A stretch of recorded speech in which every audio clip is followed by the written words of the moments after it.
Civil engineering का आप कोई भी एग्ज़ाम देने जाओ, एक ऐसा सब्जेक्ट जिसके बिना सिविल इंजीनियरिंग अधूरी है, वो है हमारा एस्टिमेशन एंड कॉस्टिंग।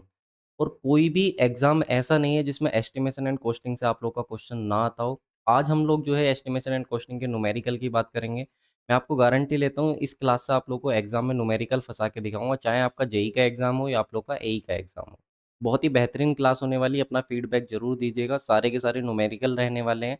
और आप लोग का इतना अच्छा रिस्पॉन्स आया है बाकी न्यूमेरिकल क्लासेस पर, अगर आप लोगों ने वो भी नहीं देखी है तो वो भी एक बार जा करके ज़रूर देखिएगा। तो चलो क्लास को स्टार्ट करते हैं, बिना किसी डिले के सिंपल क्वेश्चन से स्टार्ट करेंगे और एकदम हाई लेवल तक हम लोग जो है अपना वो लेके जाएँगे चीज़ों को। तो मेरे भाई आज का पहला क्वेश्चन है, ठीक है? इस क्वेश्चन को सॉल्व करेंगे। Using plinth area method estimate the construction cost of a building having plinth area of 15 meter square if the plinth area rate is 2000 पर मीटर स्क्वायर। हमसे क्वेश्चन में बोल रहा है कि आपको प्लिंथ एरिया मेथड का यूज करना है मेरे भाई। प्लिंथ एरिया मेथड क्या होता है सर, इसके बारे में भी बात करेंगे हम लोग। Estimate the cost of construction of building, एक बिल्डिंग की जो कॉस्ट ऑफ कंस्ट्रक्शन है वो आपको बतानी, कितना खर्चा आने वाला है उस बिल्डिंग को बनाने में, अगर उसका प्लिंथ एरिया जो है मेरे भाई वो कितना है, 15 मीटर स्क्वायर है। और अगर हम लोग बात करें रेट क्या है वहाँ पर प्लिंथ एरिया का, तो जो रेट दिया हुआ है वो 2000 पर मीटर स्क्वायर आप लोग को दिया हुआ है। सबसे पहले हम लोग बात करें, देखो हमारे पास ना जो मेथड होते हैं एस्टिमेट तैयार करने के, एक अप्रोक्सीमेट मेथड होता है, एक डिटेल मेथड होता है। तो अप्रोक्सीमेट मेथड जो होता है वो यूनिट बेस्ड मेथड होता है। यूनिट मेथड क्या होता है, हम सब ने पढ़ रखा है, उसी हम यूनिट मेथड का यूज करेंगे। हम सबको ये यूनिट मेथड आता है और बचपन से हम लोग जो है इस यूनिट मेथड को पढ़ते हुए आए हैं और इसी का हम लोग जो है वो यूज करेंगे। क्या होता है, जैसे हम लोग अगर बात करें, सपोज मैं आपसे बोलूँ कि एक पेन जो है मेरे भाई वो आप लोग का जो है वो 5 रुपीज़ का है। तो ठीक है, एक पेन 5 रुपीज़ का है। अगर मैं आपसे बोलूँ कि मुझे ये बताओ कि 5 पेन कितने के होंगे? तो आपके पास एक सिंपल सा तरीका होता है, सर एक पेन जो है वो 5 रुपए का है, 5 पेन निकालने हैं तो इसको जो है आप 5 टाइम्स जो है वो ऐड कर दो। जब आप इसको 5 टाइम्स ऐड करोगे तो कितना आएगा, 25। यानी कि सर मेरे पास जो 5 पेन है वो कितने के हो जाएँगे, 25 रुपीज़ के हो जाएँगे। या इसका एक और दूसरा अल्टरनेट क्या होता है कि एक पेन 5 रुपए का है ना, तो हमको कितने पेन चाहिए, 5, तो 5 से सीधे मल्टीप्लाई करा दो तो 5 5 जा कितना हो जाएगा हमारे पास, 25। यानी कि 25 रुपीज़ जो है वो मेरे पास रहने वाला है उन 5 पेन का प्राइस। आई होप आपको इतनी बात जो है वो समझ आई होगी। इसी यूनिट मेथड का जो है वो हम लोग यूज़ करेंगे। अब कैसे यूज़ करते हैं, तो एग्ज़ामिनर थोड़ी-सी चालाकी हमको दिखाता है। वो हमको पता है क्या बोलता है? वो हमको रेट दे के रखता है। और रेट कैसे देता है पता है? रेट देगा इस तरीके से, जैसे यहाँ पे दिया हुआ 2000 रुपीज़ पर मीटर स्क्वायर। अब इसका क्या मतलब है? तो इसको बस रीड करना आना चाहिए हमको। इसका मतलब है कि अगर एरिया हमारे पास 1 मीटर स्क्वायर है, तो उस 1 मीटर स्क्वायर का जो खर्चा आ रहा है ना मेरे पास, वो मेरे भाई कितना आ रहा है? 2000 रुपीज़ आ रहा है। यानी कि 2000 रुपए 1 मीटर स्क्वायर का खर्चा आने वाला है। ये उसने खुद से जो है वो दिया हुआ है। तो उसने हमको क्या बोला? उसने बोला कि अगर इस एरिया को मैं 15 मीटर स्क्वायर कर दूँ, तो तब मुझे बताओ कि कितनी कॉस्ट मेरी आएगी। सिंपल सी बात है सर, ऐसे ही अगर हम लोग देखें, 1 पेन हमारा इतने का था, तो 5 पेन कितने के हो गए? हमने मल्टीप्लाई कर दिया था। तो वैसे ही अगर मैं देखूँ मेरे भाई, 1 मीटर स्क्वायर जो है मेरे पास, वो उसमें का उसका जो खर्चा आ रहा है मेरे पास, वो 2000 आ रहा है, तो मेरे पास 15 मीटर स्क्वायर का क्या होगा? तो या तो मैं इसको जो है 15 बार जोड़ लूँ, या फिर दूसरा तरीका क्या है कि मैं 15 से मल्टीप्लाई इधर कराऊँ और 15 से मल्टीप्लाई इधर कराऊँ। तो जब मैं 2000 को 15 से मल्टीप्लाई कराऊँगा मेरे भाई, तो ये निकल के आ जाएगा आप लोग का 3000, 30,000, ठीक है? तो यानी कि 30,000 जो है वो मेरे पास जो है यहाँ पर खर्चा आने वाला है इस बिल्डिंग को बनाने के लिए। जिसका जो प्लिंथ एरिया का रेट था, वो हमारे पास कितना था, 2000 था। तो करेक्ट आंसर जो हो जाएगा मेरे भाई, वो ऑप्शन नंबर ए जो है वो करेक्ट आंसर हो जाएगा। ठीक है? आई होप आपको यूनिट मेथड समझ आया होगा। इसी तरीके से वो बोल देता है कि एक हॉस्पिटल है, उसमें यूनिट बेड का खर्चा जो है वो इतना आ रहा है। एक स्कूल है, उसमें एक बेड एक क्लासरूम का जो खर्चा है वो इतना आ रहा है, तो इतने क्लासरूम का क्या होगा? तो हमें इसी यूनिट मेथड का जो है वो अपना यूज़ करना होता है। ठीक है? और ये एक अप्रोक्सीमेट मेथड है हमारा एस्टिमेट को प्रिपेयर करने का। वैसे ही हमारे पास जो डिटेल्ड एस्टिमेट होता है उसको तैयार करने के अलग मेथड होते हैं, तो उन पे बेस्ड क्वेश्चन हम लोग अपना धीरे-धीरे आगे कंटिन्यू करेंगे, राइट? चलो अच्छा क्वेश्चन है भाई। अगला क्वेश्चन जो है वो बहुत ही, तो दोस्तों वीडियो में आगे बढ़ने से पहले एक छोटा-सा अनाउंसमेंट है आप लोग के लिए। देखो ये कुछ कोर्सेज़ हैं जो हम लोगों के चल रहे हैं। अगर आप लोग को कंप्लीट सिविल इंजीनियरिंग करनी है मेरे साथ जुड़ करके, तो आप हमारा कॉन्सेप्ट कोर्स जॉइन कर सकते हो। ठीक है? इसमें आप लोगों को कंप्लीट थ्योरी देखने को मिल जाएगी। सारे क्लास नोट्स देखने को मिल जाएंगे, ऑल सब्जेक्ट के शॉर्ट नोट्स भी, और अनलिमिटेड वॉच टाइम आप लोग को देखने को मिल जाएगा। जो हमारा कॉन्सेप्ट कोर्स है, थ्योरी कोर्स है विद फ्यू पीवाईक्यू, कुछ पीवाईक्यू इसमें मैंने कराए हुए हैं। इसके बाद अगला बैच आता है हमारे पास सुदर्शन बैच 2.0। इसमें जितने भी आप लोग के स्टेट एजेई का एग्जाम हो गया, एसएससी जेई हो गया, आरआरबी जेई हो गया, गेट हो गया, ईएससी हो गया, यूथ की बुक हो गई आप लोग की यूपीपीएससी वाली, या फिर आप लोग की फिंगरप्रिंट हो गई, तो वो सब आप लोग को इसमें देखने को मिल जाएगा। ये वन स्टॉप सॉल्यूशन है अगर आपको क्वेश्चन प्रैक्टिस करनी है पीवाईक्यू, सब्जेक्ट वाइज और चैप्टर वाइज। ठीक है, सब्जेक्ट में भी चैप्टर वाइज अगर क्वेश्चन प्रैक्टिस करनी है तो आप सुदर्शन बैच को एक बार जरूर देखिएगा। इसमें दो ऑप्शन आप लोग को देखने को मिलेंगे, एक आप लोग का 8 मंथ की वैलिडिटी है और एक आप लोग की 24 मंथ की वैलिडिटी है। तो जो आपके अकॉर्डिंग सुटेबल हो आप उसके साथ एक्सेस ले सकते हो सुदर्शन बैच के अंदर। इसके बाद आता है हमारा स्टूडेंट का one of the favourite batch, जो कि है हमारा सिविल मास्टरमाइंड, स्टूडेंट के द्वारा सबसे ज्यादा पसंद किया जाने वाला बैच है, क्योंकि इसमें मैंने आप लोगों को कंप्लीट ट्रिक बेस्ड रिवीजन कराया हुआ है। सारे सब्जेक्ट का रिवीजन है, सारे फॉर्मूला शॉर्ट ट्रिक्स हैं, सारे जो फैक्चुअल डेटा होते हैं वो ट्रिक्स हैं, जो हमारे फील्ड और लैब टेस्ट होते हैं वो सब मैंने आप लोग को इसमें कराए हुए हैं। साथ में जो लेटेस्ट 2500 वन लाइनर है वो भी मैंने आप लोग को इसमें दिए हुए हैं, तो आप इस कोर्स का भी एक्सेस ले सकते हो। इसके साथ ही अगर आप लोग को complete Gupta and Gupta book का सॉल्यूशन चाहिए, वीडियो और पीडीएफ, तो वो लेटेस्ट सॉल्यूशन भी आप लोग को उड़ान बैच में देखने को मिल जाएगा। इसके लिए आप लोग को करना क्या है, कल वीआईपी सिविल गुरु का एप्लीकेशन डाउनलोड कर लेना। यहाँ पर आप लोग एप्लीकेशन को डाउनलोड करके कंप्लीट एक्सेस आप लोग ले सकते हो। यहाँ पर रजिस्टर्ड कर लेना अपना मोबाइल नंबर से। मोबाइल नंबर से रजिस्टर करने के बाद आप पेड कोर्सेज में जाएंगे तो सारे कोर्सेज आपको देखने को मिल जाएंगे। फिर भी अगर कोई क्वेरी रहती है तो आप इस नंबर पर आप उनसे जो है व्हाट्सअप करके अपना या कॉल करके अपना पूछ सकते ये बेहतरीन क्वेश्चन होने वाला है, छोड़ के मत भागना क्लास, पेशेंस रखना। मैं पूरी कोशिश करूंगा कि इस क्वेश्चन को आपके दिमाग में जो है फिट करूं अच्छे से, ठीक है। एसएससी जेई 2024 में आया हुआ क्वेश्चन है प्री में। क्वेश्चन क्या बोल रहा है हमको, calculate the quantity of excavation. सबसे पहले देख लेना फाइंड क्या करवा रहा है वो। एक्सकावेशन क्वांटिटी जो है वो आप लोगों से फाइंड करवा रहा है। अगर वो एक्सकावेशन हमसे फाउंड फाइंड करवा रहा है तो सबसे पहले यूनिट पे ध्यान दो कि वो हमसे किस में फाइंड करवा रहा है, यानी कि हमसे सर वो वॉल्यूम निकलवा रहा है। ठीक है मेरे भाई, वॉल्यूम निकलवा रहा है और वो भी किस में निकलवा रहा है, मीटर क्यूब में। तो हमको इतना आइडिया हो गया अपना ऑप्शन से। ऑफ द फाउंडेशन, इसकी क्वांटिटी निकालनी, फाउंडेशन का जो एक्सकावेशन है वो हमको करना है for the given water tank. एक वाटर टैंक हमको दिया हुआ है, ठीक है। उस वाटर टैंक की आपको फाउंडेशन बनानी है और आपको बताना है कि कितना क्वांटिटी ऑफ एक्सकवेशन यानी कि कितना सोइल आप लोगों ने निकाला। अब आप एक बात छोटा सा जो है एक दिमाग लगाओ अपना, वो ये लगाओ कि अगर मुझे एक वाटर टैंक बनाना है, ठीक है, अगर मुझे एक वाटर टैंक बनाना है तो वाटर टैंक बनाने के लिए क्या जितना बड़ा मेरे पास वाटर टैंक होगा उतना ही बड़ा मैं उसके अंदर पिट करूंगा, यानी कि उतना ही बड़ा गड्ढा करूंगा मैं, या उतना ही एक्सकवेशन करूंगा। तो आप कहेंगे बिल्कुल नहीं सर, अगर आपको जो है अगर सपोज आपको 2 मीटर लंबा जो है वो बनाना है, गड्ढा बनाना है, 2 मीटर लंबा गड्ढा बनाना है, ट्रेंच बनाना है, तो उसके लिए आपको 2 मीटर से तो ज़्यादा ही जो है वो आपको वहाँ पर एक्सकवेशन करना पड़ेगा। क्यों? क्योंकि आपको साइड में थोड़ी जगह रखनी पड़ेगी, क्योंकि जब आप मेसनरी करोगे तो थोड़ा स्पेस आपको छोड़ के चलना पड़ता है। सिंपल सा अगर मैं बात करूँ तो देखो मेरे पास ये इसका ही क्वेश्चन का ही डायग्राम है जो आपको दिया हुआ है, कुछ इस तरीके से दिया हुआ है। यहाँ पर ये हमारे पास उस वाटर टैंक का जो वाटर टैंक है उसका प्लान दिया हुआ है। मतलब जो वाटर टैंक रहने वाला 2.5 मीटर जो है वो लंबा रहने वाला है और 1.5 मीटर चौड़ा रहने वाला है। और ये जो दीवार है, ये जो दीवार है ये मेरी मेसनरी की दीवार है। ये क्वेश्चन में मेंशन हो गया। इसके बाद आपको देखो डायग्राम अच्छे से रीड करना आना चाहिए। ये इसका सेक्शन है। सेक्शन डायग्राम की बात करें तो सेक्शन डायग्राम का मतलब हो गया कि सर जब आप इसको साइड से देखोगे तो कुछ ऐसा नजर आएगा। तो अभी आप देखोगे तो ये मेसनरी वॉल है, ये मेरे पास मेसनरी वॉल है, ठीक है। ये इसकी जो है 2.5 मीटर जो है ये चौड़ा था ना, देखो 2.5 मीटर चौड़ा कह दो या लंबा कह दो, तो 2.5 मीटर लंबा था। तो ये वाला सेक्शन हो गया, अगर सामने से मैं देखूंगा तो 2.5 मीटर दिखाई देगा। कितना गहरा है ये, तो मेरे पास जो है 1.70 मीटर जो है ये मेरे पास गहरा है। ठीक है भाई, इतना ध्यान रखना। ये वाटर टैंक की गहराई की बात कर रहा हूँ मैं, मुझसे उसने वाटर टैंक की बात नहीं करी, मुझसे तो उसने एक्सकवेशन की बात करी। अब ये जो दीवार है, इस दीवार के साइड में हमने कुछ जगह छोड़ी हुई है, ये एक्स्ट्रा है हमारे पास। यहाँ से भी हमने सोइल निकाली हुई है, मतलब यहाँ से भी हमारी मिट्टी निकली हुई है। और अगर हम लोग बात करें टोटल हमने कितनी गहराई तक एक्सकवेशन करा है, इसको पूरा यहाँ से हमने इतने एरिया की जो है ना, इतने एरिया की पूरे की हमने मिट्टी निकाल के जो है, मिट्टी निकाल के बाहर कर दी है। ठीक है, तो ये आप लोग जो है वो ध्यान रखिएगा। इतने एरिया की जो है मिट्टी मैंने मेरे भाई निकाल करके बाहर की है। और जो मैंने एक्सकवेशन किया है वो कितने का किया है, तो वो मैंने 1.50 मीटर जो है वो गहरा एक्सकवेशन अपना किया है। अब मैं इसको एक आप लोग को डायग्राम दिखाता हूँ।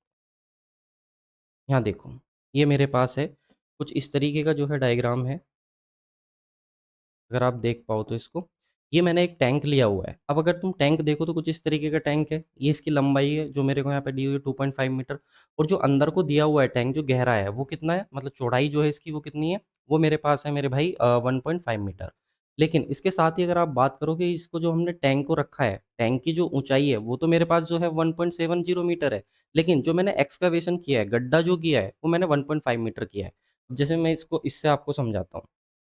अच्छा देखो, उसने बोला है कि ये अगर आप सामने से देख रहे हो ना, तो ये जो है, ये तो आप लोग का 2.5 मीटर है, ठीक है सर। और अगर आप इसकी चौड़ाई देखने जा रहे हो टैंक की, तो ये मेरे पास जो है 1.5 मीटर है, ठीक है। अब दिमाग में आएगा सर ये इसके पैरेलल है, मतलब ये 2.5 मीटर है तो ये भी कितना होगा, 2.5 मीटर होगा, बिल्कुल सही है। ये 1.5 मीटर है तो मेरे भाई ये भी कितना होगा, 1.5 मीटर होगा, ठीक है। अब ये जो मेरे पास है ब्रिक, ये जो वॉल मैंने बनाई हुई है, इसकी भी कुछ ना कुछ थिकनेस जो है वो मेंशन है। थिकनेस की अगर मैं बात करूँ कितनी मेंशन है, तो यहाँ पे आप देखोगे ये जो वॉल है इसकी थिकनेस जो है वो 23 सेंटीमीटर जो है वो मेंशन है। चलो सर, ये हमारे पास कितना है? तो ये मेरे पास जो है भाई ये 23 सेंटीमीटर है। सर पेन ले लेते हैं। ये मेरे पास जो है वो 23 सेंटीमीटर जो है इसकी वो थिकनेस है दीवार की।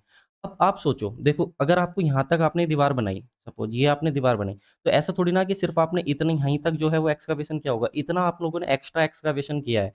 मतलब इतना एक्सकवेशन किया है तो दीवार से भी आगे जा कर के आपने थोड़ा बहुत एक्सकवेशन रखा है। वैसे ही साइड में देखो, अगर आपको यहाँ तक दीवार रखनी थी, तो ऐसा थोड़ी ना आपने यहीं तक एक्सकवेशन किया है, थोड़ा-सा आगे तक आपने मिट्टी को बाहर निकाला है। तो ये जो मिट्टी को यहाँ तक हमने बाहर निकाला है, इसकी भी हमें थिकनेस गिवन है, ये कि हमने ये कितना निकाला है, 20 सेंटीमीटर निकाला है। बात समझ में आई है आप लोगों को? ये समझ में आना बहुत ज़रूरी है, क्योंकि हम लोग टैंक की कैलकुलेशन कर रहे होते ब्रिक वर्क की, तो हमें इससे मतलब नहीं था कि कितना हमने एक्स्ट्रा उसको चारों तरफ खोदा है टैंक से। हमें इससे मतलब इसलिए क्योंकि उसने हमसे एक्सकवेशन पूछा है। तो अगर एक्सकवेशन पूछा है तो हमें ये पता होना चाहिए कि कहाँ तक उसने एक्सकवेशन किया है। तभी हम लोग जो है वो अपना इसको कर पाएँगे। तो अभी अगर मैं देखूँ आपसे सिंपल-सिंपल अगर मैं बात करूँ मेरे भाई, तो आप देखोगे, अगर मैं सिंपल-सिंपल बात करूँ तो ये देखो, 1 सेकंड देना। ये अगर मेरे पास टैंक की अंदर से अंदर तक देखना, अगर अंदर से अंदर मैं बात करूँ, तो 2.5 मीटर मेरे पास ये था, ठीक है? और 20 सेंटीमीटर की मेरे पास ये थी, जो वॉल थी इसकी, 20 सेंटीमीटर की, जिसको 23 सेंटीमीटर की, जिसको अगर मैं मीटर में करूँ तो कितना आएगा, 0.23 मीटर आ जाएगा, ठीक है सर। इसके बाद आगे जो जाकर के मैंने ये एक्सकवेशन किया है, जो एक्स्ट्रा पार्ट रखा है, वो कितना था मेरे पास, तो 20 सेंटीमीटर का था, जिसको मैं 0.20 मीटर, ये मुझे सब क्वेश्चन में गिवन है। तो अगर मैं टोटल कैलकुलेशन करने जाऊँ कि कितनी इसकी लेंथ है, तो आप बोलोगे सर 2.5 मीटर तो आपका वो हो गया, तो ये अंदर से अंदर का था, प्लस 0.23 ये हो गया, 0.23 जो आपकी ब्रिक वॉल थी इसकी आप लोग की, लेकिन ब्रिक वॉल इधर भी थी सर और इधर भी थी, तो 2 से मल्टीप्लाई करना पड़ेगा ये। प्लस अगर मैं सर करने जाऊँ आगे, मैंने कितना एक्सकवेशन एक्स्ट्रा पार्ट रखा है, क्योंकि जितना टैंक की वॉल थी उससे आगे भी तो कुछ खोदा होगा ना थोड़ा बहुत, ताकि मेरी मेसनरी उससे अच्छे से कर पाऊँ मैं, या कंक्रीटिंग जो है वो अच्छे से कर पाऊँ। तो ये कितना रखा है मैंने, 0.20 मीटर, जो कि 20 सेंटीमीटर था, मीटर में कर लिया तो 0.2 मीटर हो गया। अब इधर है तो मेरे भाई ये पोर्शन इधर भी रखा गया होगा इतना ही, तो इतना इधर रखा गया तो ये मेरे पास आ जाएगा 2 से मल्टीप्लाई करो, तो ये मेरे पास निकल के आ जाएगी लेंथ। ये क्या निकल के आ जाएगी मेरे पास भाई, लेंथ निकल के आ जाएगी। लेकिन अगर आप समझो तो ये मेरे पास जो लेंथ निकल के आई है, ये पूरी इस साइड से लेकर के बाहर तक की लेंथ निकल के आ चुकी है। अब इसी तरीके से सर मुझे विड्थ निकालनी, तो इन्होंने बोला कि अंदर जो है ये आप लोग का अंदर से अंदर जो है वो 1.5 मीटर है। अभी दिखाऊँगा मैं क्वेश्चन में, अभी आप सुनते जाओ, 1.5 मीटर है। और ये जो ब्रिक वॉल है ये कितनी है? तो ये 23 सेंटीमीटर की है। ये भी ठीक है सर, मीटर में करेंगे तो कितना हो जाएगा, 0.23 मीटर हो जाएगा, ये भी ठीक है। तो यहाँ भी तो हमने कुछ एक्स्ट्रा पार्ट रखा है ना, ये भी तो देखो हमने कुछ एक्स्ट्रा आगे वॉल से आगे तक हमने एक्सकवेशन किया होगा ना, तो वो एक्सकवेशन कितना है? तो वो 20 सेंटीमीटर का है, यानी कि 0.20 मीटर का है। 0.20 मीटर इधर है। तो अगर मैं इसकी विड्थ निकालूँ तो वो कितनी हो जाएगी? तो आप बोलोगे सर विड्थ निकालने जाओगे आप तो 1.5 मीटर ये हो गया सर, प्लस के 0.23 इधर है वॉल की थिकनेस, इतना भी हमने इसको बाहर निकाला होगा इंटू 2। भाई जितना बड़ा टैंक है उतना तो हमने मटेरियल इससे बाहर निकाला होगा ना, उतनी तो मिट्टी बाहर निकाली होगी। प्लस इसके बाद अगर मैं आगे करने जाऊँ तो 0.20 इधर है और 0.20 इधर है। ये भी मेरे पास 0.20 इंटू 2 कर दूँगा। तो ये मेरे पास लेंथ आ जाएगी और ये मेरे पास जो है विड्थ आ जाएगी। ठीक है? तो अब अगर मुझे एक्सकवेशन का वॉल्यूम निकालना है, तो ध्यान से देखना ज़रा, अगर मुझे वॉल्यूम निकालना है तो पहले एरिया निकाल लूँ, कैसे निकालूँगा सर, लेंथ इंटू ब्रेथ। अगर मुझे वॉल्यूम निकालना है तो कैसे हो जाएगा, लेंथ ब्रेथ इंटू हाइट। तो सर लेंथ मेरे पास ये आ गई, ब्रेथ ये आ गई। अब हाइट कितनी लूँ? तो अगर आप क्वेश्चन करने जाओगे तो ध्यान से देखना ज़रा, यहाँ पे आते हैं भाई हम लोग। अगर आप लोग हाइट निकालने जाओगे तो आप लोग चेक करोगे जो टैंक की हाइट है वो तो है 1.70 मीटर, लेकिन जो एक्सकावेशन की हाइट है वो है 1.50। अब मैं हाइट कौन सी लूँ, क्योंकि मुझे तो वॉल्यूम कैलकुलेट करना है, length into breadth into height होता है सर, लेंथ और ब्रेथ तो पता चल गई, लेकिन हाइट कौन सी लूँ। तो अगर आप क्वेश्चन पढ़ने जाओगे तो आप देखोगे उसने साफ साफ बोला है कि आपको एक्सकावेशन का वर्क निकालना है, एक्सकावेशन की क्वांटिटी निकालनी। तो अगर एक्सकावेशन की क्वांटिटी निकालूंगा तो एक्सकावेशन कितना कराया है मैंने, 1.50 कराया है ना, इतने मीटर तक ही तो कराया, तो बस यही हाइट में हम लोग जो है वो कंसिडर करेंगे। अब मैं आपको एक बार फिर से इस डायग्राम को जो है वो समझा देता हूँ भाई, ध्यान से एक बार इसको आप देखना। ठीक है, मैं यहाँ पे आप लोगों को ये समझाता हूँ।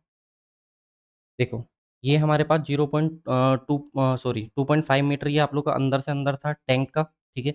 उसके बाद ये टैंक की दीवार थी, टैंक की दीवार कितनी थी, 23 सेंटीमीटर थिक थी, तो 20 सेंटीमीटर इधर लिया और 20 सेंटीमीटर इधर लिया, जिसको हमने 0.23 मीटर कर दिया था। अब इसके बाद देखो यहाँ तक हमने एक्सकवेशन करा है, ये टैंक की दीवार है, टैंक की दीवार और एक्सकवेशन के बीच में कुछ गैप है कि नहीं, तो ये गैप कितने का मेरे पास 20 सेंटीमीटर का, जिसको 0.20 मीटर लिखा। अब मुझे कैसे पता चला सर, तो यहाँ पे देखो मेंशन है, उसने बोला है इसके बाद की जो है ना, ये वॉल के बाद का जो गैप है ये कितना है, 0.20 मीटर का है, इसलिए मेरे को जो है पता चला। ठीक है, यहाँ से मेरे को पता चला। तो आई होप आपको जो है भाई ये इस क्रॉस सेक्शन को पढ़ना आया होगा कि कैसे हम क्रॉस सेक्शन को पढ़ेंगे। और क्रॉस सेक्शन में अगर आप देखोगे तो सिर्फ 2.5 मीटर वाला ही पोर्शन दिख रहा है, लेकिन जो अंदर को गहरा, अंदर को जो चौड़ाई होगी इसकी 1.5 मीटर वाली, वो मेरे को नज़र नहीं आ रही है। ठीक है, तो मैंने क्या किया है, इसको मैंने लेंथ निकाल ली। ठीक है, कैसे निकाली आपको बताया, 2.5 मीटर जो था ये था, यहाँ तक 2.5 मीटर मेरा अंदर से अंदर तक टैंक था। फिर टैंक के बाद ये टैंक की दीवार थी, ठीक है, कितने की थी, 23 सेंटीमीटर की, और ये कितना था मेरे पास, 2.5 मीटर। अब इसके बाद यहाँ पे मैंने कुछ एक्स्ट्रा पोर्शन छोड़ा हुआ है अपना, जिससे कि मुझे मेसनरी करने में दिक्कत नहीं आए।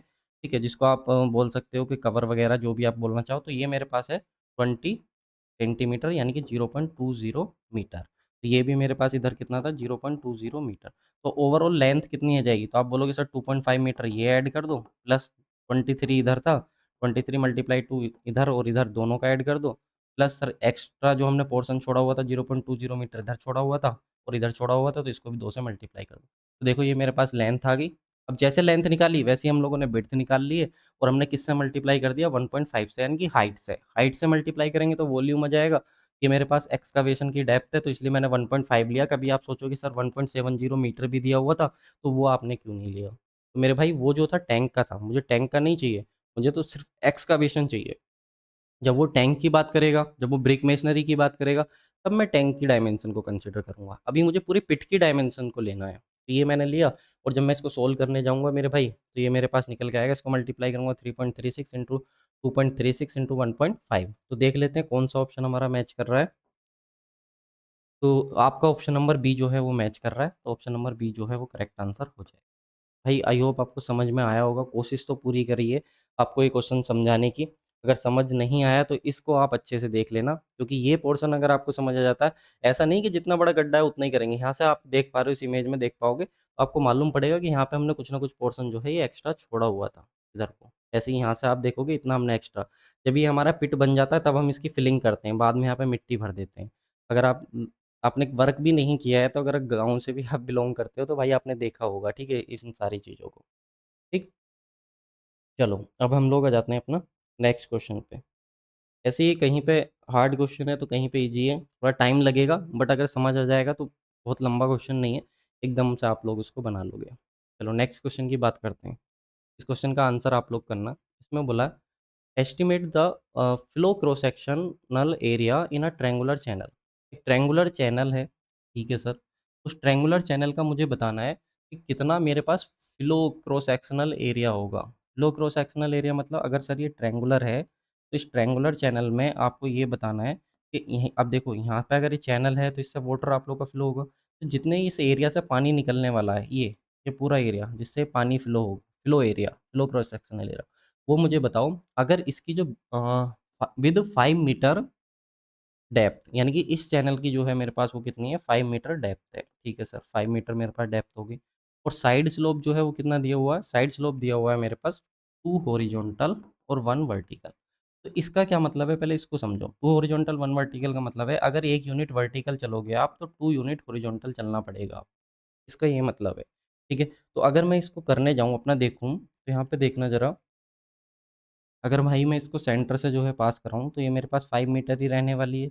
अगर मैं इसकी ये विड्थ निकालूँ, क्योंकि मुझे ट्रायंगल है तो ट्रायंगल का एरिया निकालने के लिए मेरे पास होना चाहिए 1/2 बेस इंटू हाइट, ये फॉर्मूला होता है। तो सर हाइट तो मेरे को पता है लेकिन मेरे को बेस नहीं पता पूरा, तो इसको मैं कैसे निकालूँ? इसको फाइंड करने के लिए मेरे पास सेंटर जो है वो कितना है 1.5 मीटर का, और ये मेरे को दिया हुआ है, ये मेरे को दिया हुआ है कि अगर आप 1 वर्टिकल चलोगे, 2 हॉरिजॉन्टल चलना पड़ेगा ये साइड स्लोप में। तो मुझे पता चला कि 1 वर्टिकल चलने पे 2 हॉरिजॉन्टल चल रहा हूँ। अगर मैं 5 यूनिट चलूँ, 5 यूनिट वर्टिकल चलूँ, 5 यूनिट वर्टिकल चलूँ, तो कितना चलना पड़ेगा हॉरिजॉन्टल में? तो 2 इंटू 5 ये हॉरिजॉन्टल आ जाएगा, यानी कि 10 मुझे हॉरिजॉन्टल चलना पड़ेगा। यानी कि ये डिस्टेंस मेरे पास कितनी हो जाएगी 10 मीटर। अगर ये 10 है तो सिंपल सा इधर भी मैं कितना निकालूँगा 10 मीटर इधर का निकालूँगा भाई। इधर का अगर 10 आएगा तो इधर का भी कितना आएगा 10, क्योंकि यहाँ पे अगर आप देखो ये ट्रायंगल बन गया और ये ट्रायंगल का ही मेरे को स्लोप दिया हुआ था 1 वर्टिकल 2 हॉरिजॉन्टल। कभी आप सोचो कि सर ये पूरा 10 क्यों नहीं आया? तो पूरा 10 इसलिए नहीं आया क्योंकि यहाँ पे अगर आप देखो तो ये वाला पोर्शन दिया हुआ है। ये मेरे पास 1 वर्टिकल है, तो यहाँ पे मेरे पास 2 हॉरिजॉन्टल है। आप सिमिलर ट्रायंगल की प्रॉपर्टी लगा के भी इसको सोल्व कर सकते हो, ठीक है? उससे भी आप लोग का सोल्व हो जाएगा। तो 10 मीटर इधर है, 10 मीटर इधर है। अभी सोल्व करके दिखा दूँगा। तो ओवरऑल कितना हो गया मेरे पास ये 20 मीटर हो गया। तो मेरे पास 1/2 बेस कितना आया सर 20, हाइट कितनी थी इसकी 5। जब मैं इसको कैंसल आउट करूँगा तो कितना आएगा 10, 10 5 जा कितना हो जाएगा मेरे पास 50, यानी कि इसका करेक्ट आंसर हो जाएगा ऑप्शन नंबर ए। अब जिसको समझ नहीं आया मैं सिमिलर ट्रायंगल की प्रॉपर्टी लगा कर भी आप लोग को दिखा देता हूँ, ठीक है? यहाँ पे देखो, चलो यहीं पे देख लेते हैं हम लोग इसको। अगर मैंने ये ट्रायंगल कंसिडर करा है, ठीक है? ये ट्रायंगल है और ये मेरे पास जो है 5 मीटर है, इसको मैंने ले लिया एक्स। अब मेरे पास दूसरा ट्रायंगल जो है इन्होंने वो दिया हुआ है, क्या दिया हुआ है कि अगर 1 वर्टिकल है सर, तो मेरे पास 2 कितना है हॉरिजॉन्टल है, ठीक है? अब इन दोनों ट्रायंगल में हम लोग जो है अपना प्रॉपर्टी लगाते हैं। तो जब हम लोग प्रॉपर्टी लगाएँगे तो हम लोग देखेंगे, अगर हम लोग देखें वर्टिकल डिवाइडेड बाई हॉरिजॉन्टल, ये हमारे पास आएगी, ठीक है? वैसे ही हम लोग यहाँ पे देखेंगे अपना, तो यहाँ पर अगर आप लोग देखोगे तो वर्टिकल कितना है मेरे पास 5 और हॉरिजॉन्टल कितना मेरे पास x। मुझे यहाँ से x की वैल्यू निकालनी, तो x कितना हो जाएगा 5 टू जा 10, यानी कि ये मेरे पास कितना आ जाएगा 10। अगर ये 10 आया तो ये भी कितना होगा मेरे पास 10 होगा। या फिर आप ऐसे भी कर सकते हो जैसे आपने ये लिया इसका परपेंडिकुलर अपॉन इसका बेस, परपेंडिकुलर अपॉन बेस। वैसे ही आप इसका लोगे इस ट्रायंगल का तो इसका परपेंडिकुलर कितना आ जाएगा आप लोग का 5 और बेस कितना आ जाएगा इसका 10। ये हमारा आई है। तो आप टेन थीटा लगा करके भी निकाल सकते हो, आप यूनिट मेथड लगा के भी निकाल सकते हो, आपके पास जो भी आप लोग को कन्वीनिएंट लगे, जो भी आप लोग कंफर्टेबल हो जिसमें, उसके साथ आप लोग जो है वो लगा सकते हो। ठीक है मेरे भाई?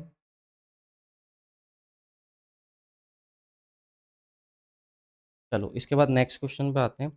इस क्वेश्चन का आंसर आप लोग देंगे सब लोग। इसमें बोला है कि इन अ कंस्ट्रक्शन प्रोजेक्ट, एक कंस्ट्रक्शन प्रोजेक्ट चल रहा है मेरे पास। A team of worker needs to paint wall totalling 2500 square feet, यानी कि एक टीम है, पेंट करने वाली टीम है और उसको जो टोटल एरिया मिला हुआ है वो 2500 स्क्वायर फीट का एरिया मिला हुआ है।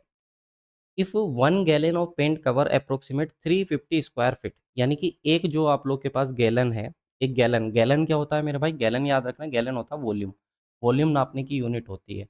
मतलब अगर वो जो है 300 350 स्क्वायर फीट एरिया पे अगर पेंट करने के लिए जा रहे हैं तो उनको एक गैलन लग रहा है, ठीक है? यानी कि इतना पेंट लग रहा है। तो how many gallons of paint are required, तो हमको बताना कितने गैलन पेंट हमको चाहिए होगा।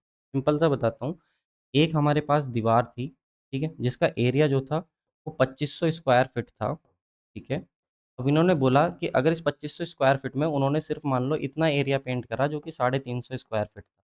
350 स्क्वायर फीट एरिया पेंट करने में उस टीम को जो है 1 गैलन लग गया, 1 गैलन पेंट लग गया।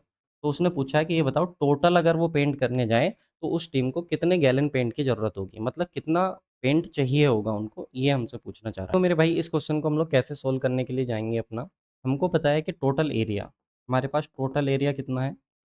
तो टोटल एरिया जो है मेरे पास वो 2500 स्क्वायर फीट है, इतना एरिया मेरे पास है। और मुझे पता है कि जो 1 गैलन है, 1 गैलन मतलब ऐसा समझ लो आप लोग, अगर आपको समझ नहीं आ रहा, गैलन वॉल्यूम नापने की यूनिट होती है, जैसे 1 लीटर। 1 लीटर नहीं है, बट हम लोग इसको समझ ले रहे हैं कि 1 लीटर हमारे पास पेंट लग रहा है। तो 1 गैलन पेंट हमारे पास लग रहा है कितने में? 350 स्क्वायर फीट में। ये इसने क्वेश्चन में बोला हुआ है। क्या मैं इसको ऐसे भी बोल सकता हूँ, इसको पलट के इस चीज़ को ऐसे भी लिख सकता हूँ कि 350 स्क्वायर फीट में, 350 स्क्वायर फीट में मेरे पास जो है वो 1 गैलन लगा है, 1 गैलन पेंट लगा है।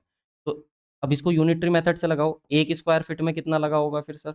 1 स्क्वायर फीट में लगा होगा मेरे भाई 1/3 50 गैलन, ने गैलन लगा होगा। इसके साथ ही अगर मैं बात करूँ कि 1 स्क्वायर फीट में इतना लग रहा है, तो मेरे पास एरिया कितना है? तो 2500 स्क्वायर फीट है। तो 2500 स्क्वायर फीट, 2500 से इधर मल्टीप्लाई करा, 2500 स्क्वायर फीट, और 2500 से ही इधर मल्टीप्लाई करूँगा तो कितना आ जाएगा? 2500 डिवाइडेड बाई आ जाएगा 350, जीरो से जीरो कैंसिल। जब इसको सोल्व करने के लिए जाओगे आप, तो 7.14 गैलन आप लोग का आ जाएगा। इसका मतलब अगर मैं देखूँ तो 350 स्क्वायर फीट में मेरा 1 गैलन लग रहा था, तो 2500 स्क्वायर फीट में जो है मेरे पास जो है टोटल 7.14 गैलन लगेंगे। मतलब अगर 350 स्क्वायर फीट में 1 लीटर पेंट लग रहा था, तो इसका मतलब है कि 2500 स्क्वायर फीट में मेरे पास लगभग 7 लीटर पेंट लगेगा। ठीक है, लीटर करके हम लोग समझ ले रहे हैं, बट लीटर है नहीं ये। तो इसका करेक्ट आंसर जो हो जाएगा वो ऑप्शन नंबर सी जो है वो करेक्ट आंसर हो जाएगा। आई होप आपको ये भी समझ आया होगा कि यूनिटरी मेथड है भाई, बस एक यूनिट की वैल्यू निकालो, फिर उसके बाद जितने की हमें निकालनी है उससे मल्टीप्लाई कर दो, आंसर आ जाता है। फॉर्मूले वाइज करने जाओगे तो दिक्कत आएगी, बहुत ज़्यादा दिक्कत आएगी। नेक्स्ट क्वेश्चन देखो, अच्छा क्वेश्चन है, इंपॉर्टेंट क्वेश्चन है। ठीक है, ये आप लोग का आया हुआ है, जेई में आया हुआ है, MPP GCL एग्जाम था उसमें आया हुआ है। तो बोला एक कंपनी है, a company is profit increase by 15% in the first quarter. First quarter में अगर हम लोग बात करें तो उसका जो था आप लोग का 15% का प्रॉफिट हुआ, and decrease by 8% in the second quarter. Second quarter में जो है वो आप लोग का जो है मेरे भाई 8% का क्या हो गया, उसको नुकसान हो गया, डिक्रीज हो गया उसका profit. If the initial profit was 4,50,000, अगर हम लोग बात करें स्टार्टिंग में उसका जो प्रॉफिट था वो 4,50,000 था, तो ये बताओ कि उसका फाइनल प्रॉफिट कितना बचेगा। अब देखो, हमने माना कि हमने पूरे ईयर को जो है दो पार्ट्स में डिवाइड कर लिया। ठीक है, पूरे ईयर को दो पार्ट में डिवाइड कर लिया, 6 मंथ ये हो गया और 6 मंथ ये हो गया, समझने के लिए अपना। ठीक है, तो उसने बोला कि पहले उसके पास जो था 4,50,000 से उसने सपोज अपना काम स्टार्ट करा था। 4,50,000 से उसने अपना काम स्टार्ट करा था। पहले इस 4,50,000 पे उसको कितने का हुआ? 15% का प्रॉफिट हुआ।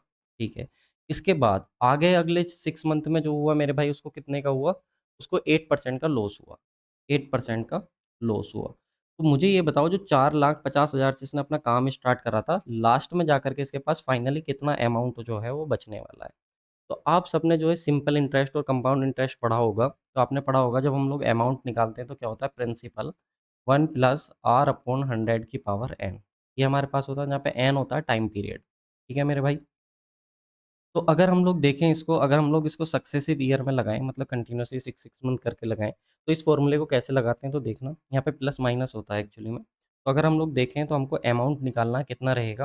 कितना था हमारे पास? 4,50,000 से अगर उसने अपना काम स्टार्ट करा था, इंटू 15% का प्रॉफिट हुआ उसको पहले, तो 1 + के 15% डिवाइडेड बाई, थोड़ा सा सिंपल करते हैं इसको, 15% डिवाइडेड बाई 100। ठीक है, अगले 6 मंथ में क्या हुआ?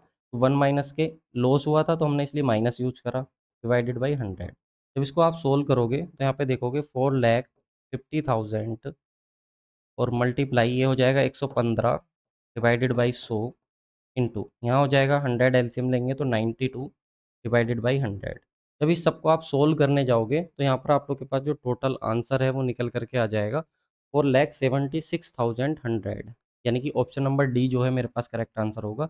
यानी कि ये 2 क्वार्टर के बाद जो है मेरे पास इतना अमाउंट जो है बचेगा, मतलब हो जाएगा उसका 4,76,100। अगर वो पूछ लेता कितने प्रॉफिट में है अभी भी वो, तो याद रखना 26,100 इतने का अभी भी वो फ़ायदे में है। अगर उसको सेकंड क्वार्टर में 8% का नुकसान हुआ उसके बाद भी, पहले उसको 15% का प्रॉफिट हुआ, फिर उसके बाद 8% का उसका डिक्रीज़ हुआ, यानी कि लॉस हुआ। तो उसके बाद फाइनली अभी भी जो है वो 26,000 और आप लोग का 26 ही है ना, हाँ 26,100 के अभी भी वो नेट प्रॉफिट में है आप लोग का। ठीक है, तो इस तरीके से हम लोग जो है इसको सॉल्व कर लेते हैं भाई। सिंपल यहाँ पे मैंने आप लोग को लिख के दे दिया, जितनी भी बार वो इंक्रीज डिक्रीज बोले, अगर वो इंक्रीज बोले तो प्लस यूज करते जाना, डिक्रीज बोले माइनस, फिर डिक्रीज बोले माइनस, जो भी वो बोले उसके हिसाब से करते चले जाना।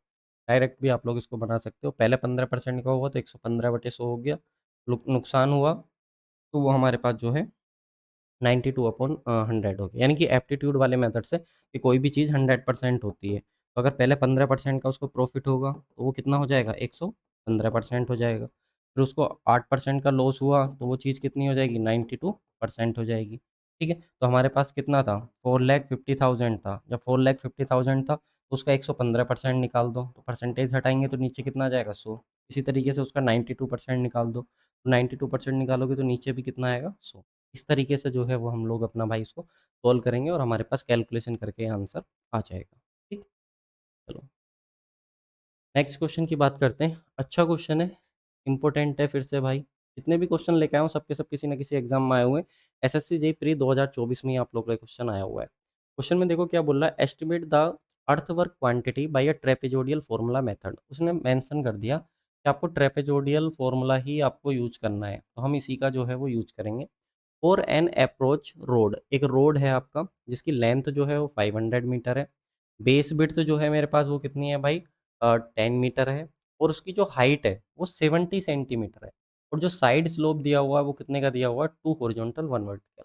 अब इस क्वेश्चन को हम कैसे अप्रोच करेंगे? तो सबसे पहले अगर हम लोग ट्रेपेजोडियल फॉर्मूले से जा रहे हैं, तो हमको पता होना चाहिए कि अगर कोई भी ट्रेपेजोडियल एरिया है तो उसका फॉर्मूला क्या होता है। तो आपको पता होगा, यहाँ पे मैं बता देता हूँ। अगर ये मेरे पास ट्रेपेजोडियल है, ठीक है, और इसकी टॉप विड्थ ए, बेस विड्थ बी है, और इसकी हाइट कितनी है एच, तो इसका एरिया जो होता है वो क्या होता है? 1/2 सम ऑफ पैरेलल साइड, यानी कि ए और बी का हमको सम करना है, इनटू इसकी जो हाइट है उससे मल्टीप्लाई करेंगे तो ये हमारे पास फॉर्मूला निकल के आएगा। इसको एरिया जो हम लोग निकालेंगे, क्रॉस सेक्शनल एरिया। लेकिन उसने क्रॉस सेक्शनल एरिया की बात थोड़ी ना करी। उसने क्वेश्चन में पढ़ो क्या निकाला? Earthwork quantity. तो अर्थवर्क क्वांटिटी का मतलब है कि वो वॉल्यूम की बात कर रहा है, मीटर क्यूब की। और आप आंसर में जाओगे तो आपको आंसर में भी देखने मिल जाएगा कि मेरे भाई उसने किसकी बात करी है? क्यूमेक की बात करी है, मतलब वो वॉल्यूम की बात कर रहा है। तो यहाँ से तो सर अभी एरिया आया है। अब अगर हमको क्वांटिटी निकालनी है तो कैसे निकालेंगे? तो इस एरिया को क्वांटिटी निकालने के लिए इस एरिया को इसकी रोड की लेंथ से मल्टीप्लाई कर देंगे। और रोड कितना लंबा है? तो उसने बोला है कि रोड जो है वो आपका 500 मीटर है, यानी कि आधा किलोमीटर का रोड है। तो आपको बताना है तो टोटल कितना हमने अर्थवर्क का क्वांटिटी वहाँ पे होगा। तो देखो, इसको क्वेश्चन को करने के लिए जाते हैं सिंपल सा। ठीक है, चलो इसको रहने देते हैं। अगर मैं यहाँ पे एक डायग्राम बनाऊँ आपके लिए छोटा सा, एक सेकंड दो। ठीक है? ये अगर रोड का मैं देखूँ तो ये क्रॉस सेक्शन है। अभी क्रॉस सेक्शन है तो रोड ये अंदर को होगा। इस तरीके से मेरे भाई ये रोड होगा अंदर को। ठीक है, ये तो क्रॉस सेक्शन है ना। ये रोड का टॉप मोस्ट पोर्शन हो गया, जो आपकी सेंटर लाइन होती है रोड की, ये वो गई। अब इसने क्या बोला है क्वेश्चन में? इसने बोला कि इसकी जो बेस विड्थ है वो तो 10 मीटर है। ठीक है सर, 10 मीटर होगी। फिर इसने क्या बोला, इसकी जो हाइट है वो हमारे पास कितनी है? 70 सेंटीमीटर। यानी कि ये जो हाइट है वो 70 सेंटीमीटर है। ठीक है सर। और इसने साइड स्लोप, ये जो है इस रोड का जो साइड स्लोप है वो हमको गिवन है। साइड स्लोप की अगर मैं बात करूँ तो साइड स्लोप मेरे पास है कितना? 1 हॉरिजॉन्टल, 1 हॉरिजॉन्टल है सर, और 2 वर्टिकल है। ठीक है, इसका मतलब क्या है कि अगर मैं 1 यूनिट हॉरिजॉन्टल चलूँगा तो मुझे 2 यूनिट कितना चलना पड़ेगा? वर्टिकल चलना पड़ेगा। ठीक है, इतनी बात आप लोगों को समझ आ रही है? ठीक है सर। अब मुझे इसका और क्या गिवन है? इस रोड की लेंथ पता है कि अंदर को जो रोड है ना वो कितने का है? 500 मीटर है। 500 मीटर तक ये रोड है। ठीक है, चलो। अब मैं अगर इसका क्रॉस सेक्शनल एरिया निकाल लूँ और क्रॉस सेक्शन एरिया को इसकी लेंथ से मल्टीप्लाई कर दूँ, तो मुझे पता लग जाएगा कि 500 मीटर तक इस रोड को बनाने में कितना मेरा अर्थवर्क लगा है, यानी कि कितनी मिट्टी मेरी लगी है इस एम्बैकमेंट को प्रिपेयर करने में।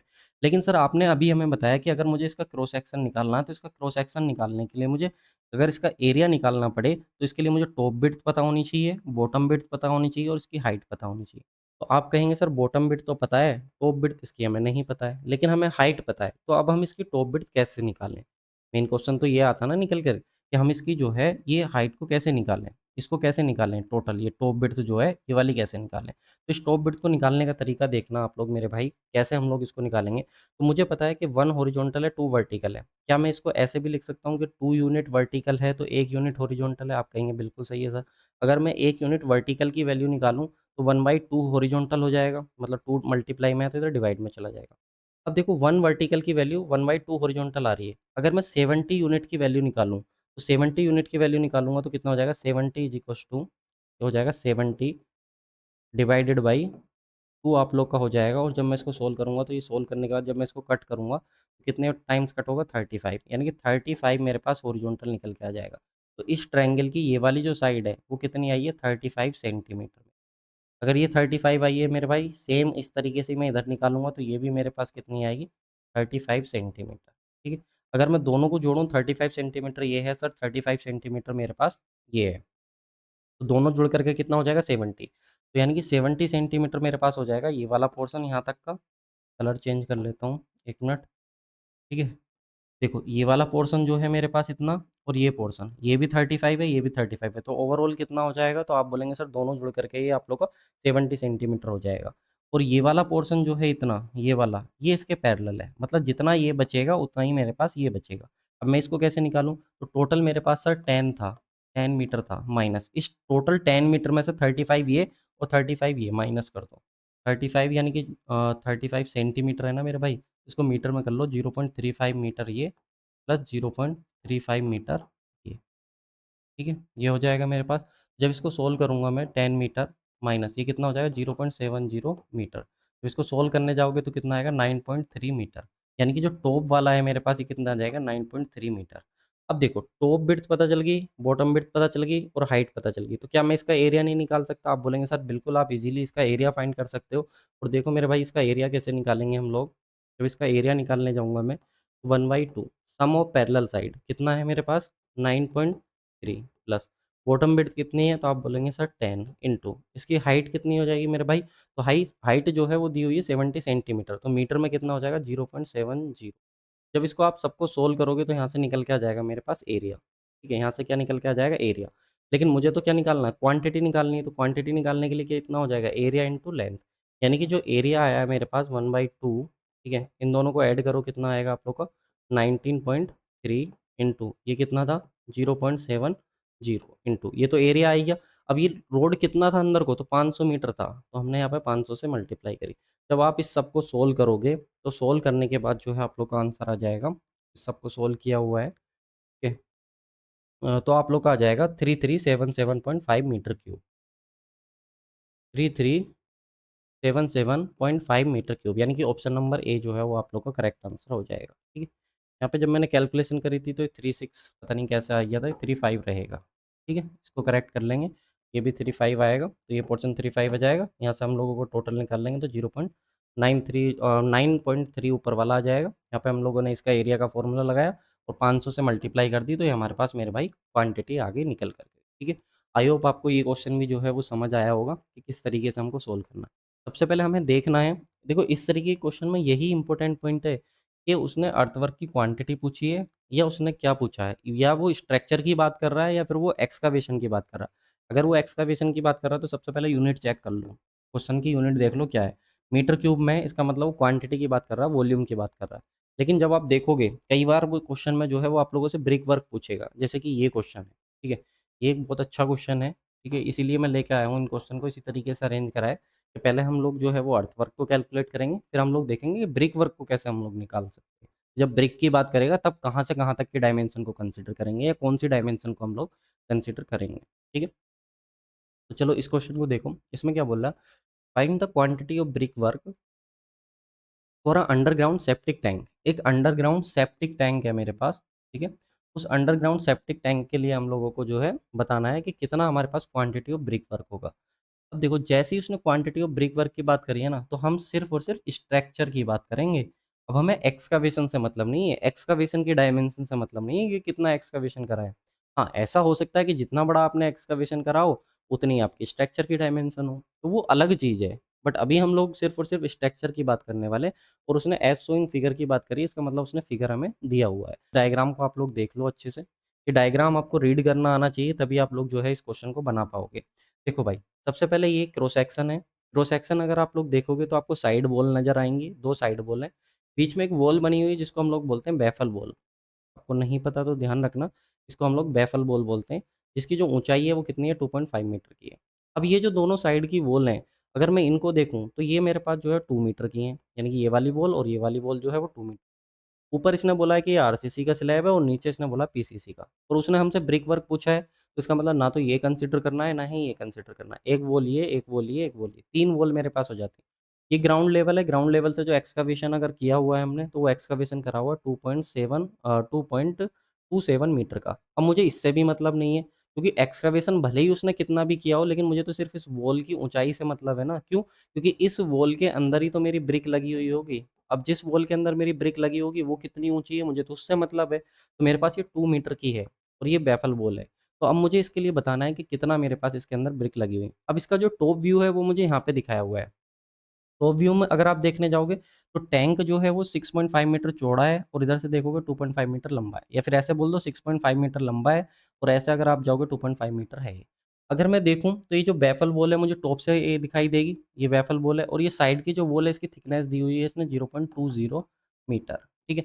अभी मैं इस सबकी बैफल वॉल की और इसकी सबकी थिकनेस जो है वो मैं ये मान के चल रहा हूँ 0.20 मीटर है, यानी कि ये मेरे पास वॉल की थिकनेस है, जिसको आप लोग अपना 20 सेंटीमीटर भी बोल सकते हैं। चारों तरफ की वॉल और बैफल वॉल जो है इन सब की जो मेरे पास है मेरे भाई, वो मेरे पास जो है वो मेरे पास जो है 20 सेंटीमीटर, ठीक है। अब इसने देखो दिया हुआ है कि जो आपके पास ये है एक्स्ट्रा पोर्शन, क्योंकि एक्सकवेशन आपने करा होगा तो यहाँ तक करा होगा ये एक्सकवेशन है। मुझे एक्सकवेशन से मतलब नहीं है, मुझे तो सिर्फ़ इस ब्रिक वॉल से मतलब है। अगर आप चाहो तो मैं इसका एक डायग्राम भी आप लोगों को दिखा देता हूँ, ठीक है। आपको और अच्छे से जो है वो अंडरस्टैंडिंग हो जाएगी अगर हम लोग इसका एक डायग्राम देख लें तो, ठीक है। अगर हम लोग देखें, एक पिट देख लेते हैं जो मैसनरी का बना हुआ है। इसी डायग्राम को हम लोग फिर से जो है वो अपना उठा लेते हैं, ठीक है। व्यू इमेज करते हैं, ये देखो। इस क्वेश्चन को भाई ध्यान से देखना फिर से समझने के लिए। ये हमारे पास टैंक है, उसने बोला कि ये जो टैंक है ना इसकी अंदर से अंदर तक की डायमेंशन जो है ये मेरे पास जो है 6.5 मीटर है और इसकी जो चौड़ाई है ये अंदर से अंदर तक ये कितनी है 2.5 मीटर की है। बात समझ में आ गई, इस तरीके का टैंक है। और उसने बैफल वॉल मतलब एक बीच में बनी हुई वॉल है ये आर पार इस तरीके की ये बैफल वॉल है बनी हुई है। और ये जो बैफल वॉल हमारे पास बनी हुई है तो ये भी कितनी चौड़ी होगी 2.5 मीटर ही होगी। तो इसकी चौड़ाई ध्यान रखना, क्वेश्चन में गिवन नहीं है चौड़ाई। ये हमको इतनी अंडरस्टैंडिंग करनी है कि अगर टोटल टैंक 2.5 मीटर चौड़ा है तो बैफल वॉल भी कितनी होगी 2.5 मीटर चौड़ी होगी। अब इसने बोला टैंक जो है अंदर को जो है मेरे भाई ये अंदर को, ठीक है, ये जो ब्रिक बनी हुई है ये 2 मीटर की है, ये क्वेश्चन में गिवन है। अगर सर ये 2 मीटर की तो क्या बैफल वॉल भी 2 मीटर की होगी? तो नहीं, अभी आपको मैं दिखाऊंगा। उसने बोला है कि बैफल वॉल थोड़ी नीची है और ये कितनी है 1.5 मीटर की, यानी कि ये 1.5 मीटर की है। और ये जो ये जो हमने बनाई हुई है, अभी ये भले ही ये उसका है कंक्रीट का, बट हम ब्रिक का मान के चल रहे हैं। और ये जो है, ये हमारे पास जो है वो 20 सेंटीमीटर यानी कि 0.20 मीटर मेरे पास जो है इसकी थिकनेस है, ठीक है। तो मुझे ये बताना है कि इसको बनाने में, टैंक को बनाने में कितनी मेरे पास जो है वो ब्रिक लगी होगी या उस ब्रिक का वॉल्यूम कितना होगा। तो सबसे पहले तो बैफल बॉल है, इसका निकाल लो। अगर मैं बैफल बॉल का निकालने जाऊँ तो देखना ज़रा, अच्छा मैं आपको दिखा देता हूँ इसका एक बार बैफल बॉल कि 1.5 मीटर की है और टोटल टैंक जो है वो 2 मीटर का है। तो एक बार मैं क्वेश्चन आपको दिखाता हूँ। यहाँ पे देखो, इस क्वेश्चन को देखो, यहाँ पे नोटिस करो, आपको सब नज़र आ जाए। बैफल बॉल कितने की है? 1.5 मीटर की और टोटल जो ये चारों तरफ की जो दीवार है ये कितने की है मेरे पास? 2 मीटर की। तो अब अगर आपको क्वेश्चन समझ आ गया तो आप इज़िली जो है वो वॉल्यूम निकाल सकते हो, ठीक है? तो चलो हम लोग इसको अपना सोल्व करना स्टार्ट करते हैं और देखते हैं। कैसे हम लोग अपना इसको सोल्व करेंगे, ठीक है। अगर आप चाहो तो मैं वहाँ पे भी कर सकता हूँ या यहीं पे कर देते हैं, चलो इसको देख लेते हैं, ठीक है। सबसे पहले इस बैफल बॉल को देख लें। तो अगर आप बैफल बॉल को देखने जाओगे तो बैफल बॉल आप लोग की 2.5 मीटर चौड़ी है। मैंने आपको बता दिया जितना चौड़ा टैंक है उतनी ही बैफल बॉल रहने वाली है। 2.5 मीटर चौड़ी है, ठीक है। साथ में इसकी जो थिकनेस है वो कितनी है 0.20 मीटर की। तो जब इसको आप सोल्व करोगे तो यहाँ से उसका एरिया आ जाएगा मीटर स्क्वायर में बैफल बॉल का। सिर्फ इस वाली वॉल का एरिया आ गया। अभी मुझे इसका वॉल्यूम निकालना है तो मुझे पता है 1.5 मीटर गहरी है तो इससे मल्टीप्लाई करा दूंगा, बट मैं अभी इसकी बात नहीं कर रहा। मैंने सिर्फ और सिर्फ अभी एरिया की बात करी है, ठीक है। तो ये मेरे पास बैफल वॉल का एरिया आ गया, जो कि आप लोग यहाँ पे देख सकते हो कि मैंने बैफल वॉल का एरिया निकाल दिया 2.5 0.2 मीटर। जब इसको सोल्व करूंगा तो ये मेरे पास बैफल वॉल का एरिया निकल के आएगा 0.05। अभी इसका एरिया आया निकल करके, ठीक है। अब मुझे क्या करना है, मुझे तो चारों तरफ का अभी वॉल का भी एरिया निकालना है, इसका चारों तरफ का एरिया। तो इसको कैसे सोल्व करूँ? तो ध्यान से देखना ज़रा, अगर इसको आप सोल्व करने जाओगे तो आप देखोगे ये 6.5 मीटर है इनर से इनर, और जो ये वॉल है ये कितने की है मेरी? तो 0.25 मीटर की। तो 0.25 इधर है, 0.2 इधर है सॉरी, और 0.2 इधर है। तो टोटल कितना हो जाएगा मेरे पास? तो आप बोलोगे 6.5 प्लस 0.2 प्लस 0.2, यानी कि ये हो जाएगा 6.9 मीटर। यानी कि पूरी दीवार लॉन्ग वॉल आ गई मेरी, आउट टू आउट आ गई 6.9 मीटर। ऐसे ही अगर मैं देखूँ शॉर्ट वॉल तो ये इन टू इन है, तो शॉर्ट वॉल मेरे पास 2.5 मीटर की है, ठीक है। तो 2.5 मीटर मेरी विड्थ हो गई और ये मेरे पास जो होगी वो क्या होगी? लेंथ। तो यहाँ पे आप देखोगे मैंने यहाँ पे लेंथ यहाँ पे निकाल दी है शॉर्ट वॉल की, और विड्थ जो है वो मैंने यहाँ पे निकाल दी है। अब मुझे निकालना एरिया। मुझे क्या निकालना है मेरे भाई? एरिया। आप एरिया निकाल दो या इसकी चारों तरफ की पेरीमीटर निकाल दो, बात एक ही है। पेरीमीटर निकाल करके आप लोग जो है सोल्व कर लो, क्योंकि देखो मेरे पास ये है 6.9 ये है। 2.5 मीटर इधर की है, 2.5 मीटर इधर की। या तो आप इसकी पेरीमीटर निकाल लो, अगर पेरीमीटर निकालने जाओगे तो देखो पेरीमीटर से भी आप सोल्व कर सकते हो, सेम ही आएगा। पेरीमीटर निकालने जाओगे तो 6.9 प्लस के 2.5 ये आ गया। और ये जो दीवार है कितनी चौड़ी है, तो आप बोलोगे 0.2। तो यहाँ से जब इसको सोल्व करोगे तो ये मेरे पास एरिया निकल करके आ जाएगा। ये पेरीमीटर हो गई इनटू ये उसकी चौड़ाई हो गई, ठीक है। तो ये मेरे पास आ गया टोटल। या फिर अगर आप वैसे निकालना चाह रहे हो तो वैसे देख लो कैसे निकालेंगे इसको। दूसरा तरीका एरिया निकालना, तो 6.9 मीटर की ये है सर एक दीवार 6.9 की, और ऊपर भी एक है तो 2 से मल्टीप्लाई कर देंगे। इसकी चौड़ाई कितनी है, तो दीवार की चौड़ाई 0.2 की है, तो ये आ गई लेंथ इनटू ब्रेथ। कैसे निकालेंगे, 2.5 मीटर की ये है सर, 2.5 मीटर की ये है, 2.5 ये आ गया इंटू 2, क्योंकि दो है 2.5 मीटर की, ठीक है। और इसकी चौड़ाई कितनी है, 0.2 की। तो ये लेंथ आ गई, ब्रेथ आ गई। यहाँ से सोल्व करोगे तो यहाँ से भी हमारे पास एरिया निकल करके आ जाएगा। लेकिन अभी तो इसका टोटल क्रॉस सेक्शन एरिया इसका आया है प्लान का, ठीक है। अगर हम लोग बात करें तो वेफल वॉल का ये एरिया आया है। मेरे पास दोनों एरिया आ गए, ये वेफल वॉल का एरिया आ गया निकल करके, और ये 3.6 मीटर जब इसको सोल्व करूंगा तो इसका एरिया है। लेकिन मुझे तो क्वांटिटी निकालनी है, मुझे तो वॉल्यूम से मतलब है ना, तो फिर मैं कैसे निकालूं। तो मुझे पता है जो वेफल वॉल है उसका एरिया 0.5 मीटर स्क्वायर है, लेकिन ये वेफल वॉल 1.5 मीटर ही ऊंची है, तो 1.5 मीटर से मैंने मल्टीप्लाई कर दिया, ठीक है। प्लस जो एक क्रॉस सेक्शन एरिया है चारों तरफ की दीवारों का, वो कितना है 3.6 मीटर स्क्वायर।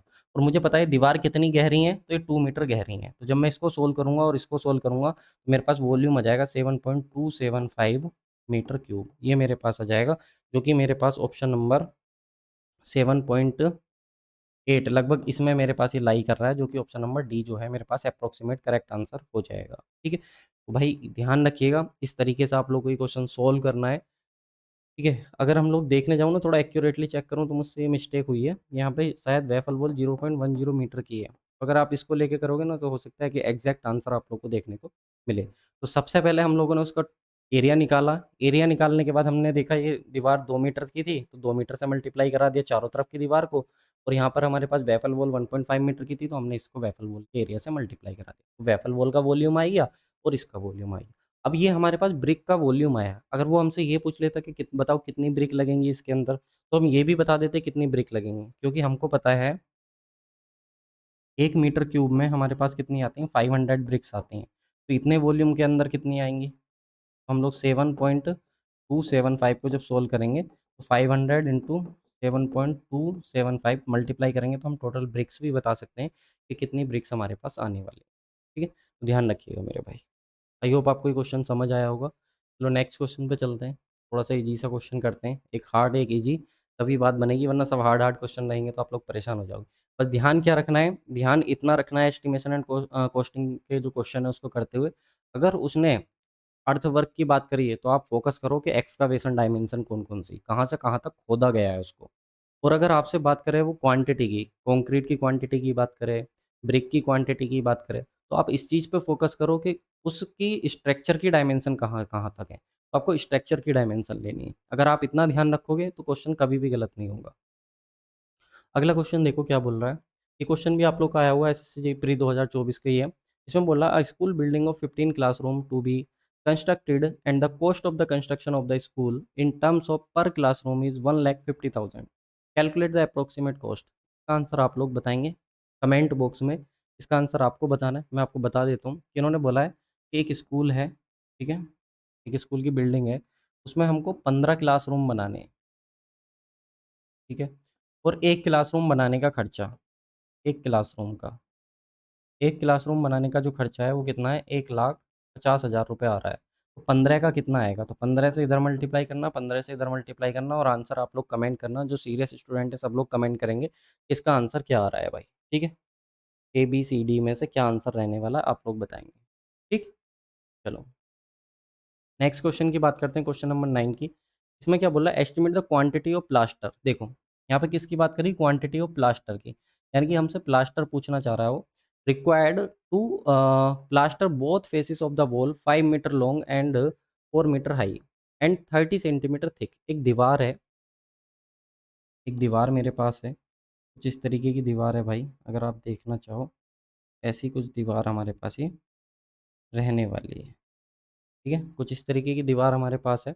इसने बोला ये दीवार जो है ना मेरे पास वो 5 मीटर तो लंबी है, चलो सर, 4 मीटर ऊंची है, ये भी ठीक है, और जो इस दीवार की चौड़ाई है वो 30 सेंटीमीटर है, ठीक है। उसने हमको बोला है कि हमें ये बताओ कि कितना क्वांटिटी रहेगी प्लास्टर की, अगर मुझे कहाँ करना हो, बोथ फेसेस पे, दोनों फेसेस पे मुझे प्लास्टर करना हो। तो जब आप प्लास्टर करने जाओगे तो इस पूरी दीवार पे भाई प्लास्टर करोगे, ठीक है, पूरी दीवार पे प्लास्टर करोगे। थिकनेस से मतलब नहीं है दीवार की, हमें इसके जो फेस है, क्रॉस सेक्शन है, ये जो हमें नज़र आ रहा है, इससे मतलब है।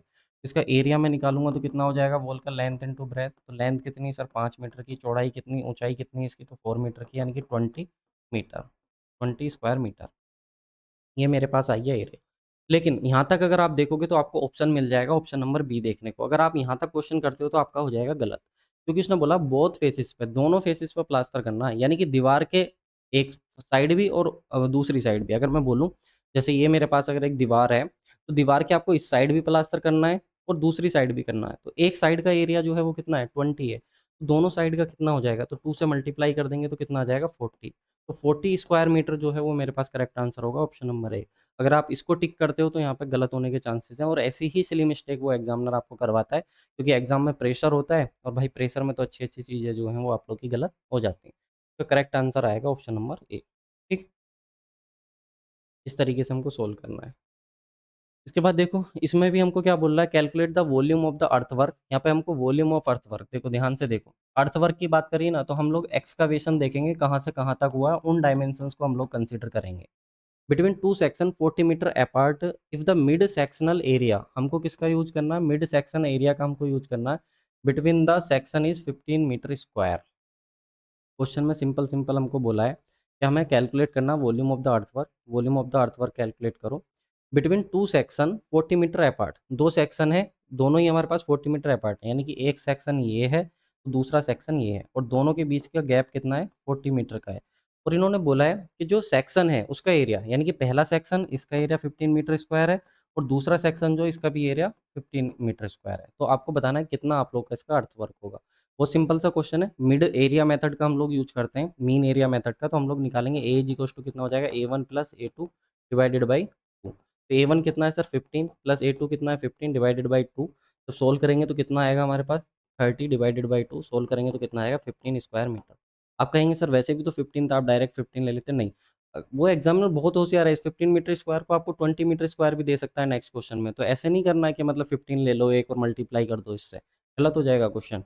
15 मीटर स्क्वायर आया एरिया। अब मुझे क्वांटिटी निकालनी, तो कितना हो जाएगा, एरिया इंटू लेंथ। तो एरिया कितना है मेरे पास, तो एरिया मेरे पास 15 है, लेंथ कितनी है, तो 40 है। 15 चौका कितना आएगा, 60, यानी कि 600 metre cube, 600 metre cube. Option number A जो है वो करेक्ट आंसर हो जाएगा। ठीक है, चलो इसके बाद हम लोग देखते हैं अपना नेक्स्ट क्या है। ठीक है, इस क्वेश्चन को भाई आप लोगों को खुद से करना है, ये मैं नेक्स्ट क्लास के लिए छोड़ रहा हूँ। ठीक है, इस क्वेश्चन को आप लोग को होमवर्क के लिए मैं छोड़ रहा हूँ। मैं आपको बता देता हूँ कि इसमें हमको क्वांटिटी ऑफ सीमेंट बताना है, कितना क्वांटिटी ऑफ सीमेंट होगा। ठीक है, अगर हमारे पास सीमेंट मोर्टार जो है 1:6 के रेशियो में है, यानी कि उसमें सीमेंट 1 यूनिट है, तो जो सैंड है वो कितनी है, 6 है। पर क्यूमेक का मतलब 1 मीटर क्यूब हमारे पास है। तो सबसे पहले मैं इसका प्रोसीजर आप लोग को बता देता हूँ कि हमारे पास जो 1 मीटर क्यूब दिया हुआ है ये वेट वॉल्यूम है। ठीक है, वेट वॉल्यूम से हमको ड्राई वॉल्यूम निकालना पड़ेगा। ठीक है, ड्राई वॉल्यूम निकालने के लिए हम लोग एक फैक्टर है उससे मल्टीप्लाई करते हैं, वो फैक्टर हमारे पास है 1.25, यानी 20% बढ़ा देते हैं, 1.25 × 1। तो जब इसको सोल्व करेंगे तो 1.25 मीटर क्यूब आ गया।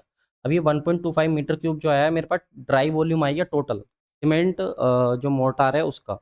अब ये मेरे पास आ गया, और मेरे पास 1:6 का रेशियो है, यानी कि टोटल हो गया 7। ध्यान रखना 7 की वैल्यू जो है ना मेरे पास, चलो मैं सोल्व करा ही देता हूँ यार। 7 की वैल्यू जो है वो 1.25 मीटर क्यूब है आप लोग की। तो हमें सीमेंट की बतानी है, तो 1 यूनिट की वैल्यू बतानी है, तो 1 यूनिट की वैल्यू कितनी हो जाएगी, 1.25 मीटर क्यूब डिवाइडेड बाई 7। ये मेरे पास आएगा वॉल्यूम। तो जब मैं इसको सोल्व करूंगा, यहाँ से देखो सोल्व करने के बाद आ रहा है मेरे पास, सोल्व करने के बाद आया 1 यूनिट की वैल्यू आई है मेरे पास 0.178 मीटर क्यूब। ये मेरे पास वॉल्यूम आया सीमेंट का। अब मुझे उसने पूछा कितने बैग लगेंगे, तो मुझे पता है कि एक बैग का वॉल्यूम जो होता है सीमेंट के, वो कितना होता है, 0.035 मीटर क्यूब होता है एक बैग का। या मैं इसको ऐसे भी लिख सकता हूँ कि 0.035 मीटर क्यूब में जो है मेरे पास वो कितना आता है, एक बैग आता है मेरे भाई। तो जब एक बैग आता है 0.03 मीटर क्यूब में, तो मेरे पास तो इतना वॉल्यूम है, तो इसमें कितना आएगा, तो एक यूनिट का निकालो 1 मीटर क्यूब में, 1/0.035 बैग, इतने बैग लगेंगे। और मेरा वॉल्यूम कितना है, तो पॉइंट 0.178 में मुझे बताना है। 0.178 से इधर मल्टीप्लाई करा तो 0.178 डिवाइडेड बाई 0.035 मीटर क्यूब। जब मैं इसको सॉरी बैग, कितने बैग, तो जब इसको सोल्व करने जाऊँगा तो कितना आएगा, 5.10 बैग मेरे पास आ जाएँगे, यानी 5 बैग से ज़्यादा मेरे पास जो है वो लगने वाले हैं। तो ध्यान रखिएगा, इस तरीके से जो है वो हमको ये सोल्व करना है। इम्पोर्टेंट क्वेश्चन है, ध्यान दीजिएगा। ठीक है, तो इसका जो करेक्ट आंसर हो जाएगा मेरे पास वो कितना हो जाएगा, 5 से ज़्यादा है 5.1, तो ऑप्शन नंबर बी। और हमको पता है कि हमको ऑप्शन में अपना मोस्ट एप्रोप्रिएट आंसर को चूज़ करना होता है। कई बार हमको लगेगा कि 2 ऑप्शन सही हैं, तो उन 2 में से जो हमारा ज़्यादा सही है, उसके साथ हमको भाई जाना पड़ता है। तो हम ज़्यादा से ज़्यादा ही सीमेंट लेंगे, कम नहीं करेंगे, तो 5.5 बैग हम लोग जो है अपना वो लेकर के चलेंगे, ठीक है? तो इस तरीके से क्वेश्चन सोल्व करना था। मैं आपको पूरा प्रोसीजर एक बार फिर से बता देता हूँ। अगर आपको समझ आ गया है तो ठीक है, नहीं आया तो मैं बता देता हूँ। 1.6 का रेशियो था, मतलब ये 7, ये टोटल क्वांटिटी हो गई। ऐसी मुझे टोटल क्वांटिटी निकालनी मोर्टार की, तो मुझे पता 1 मीटर क्यूब मेरे पास ये वेट था।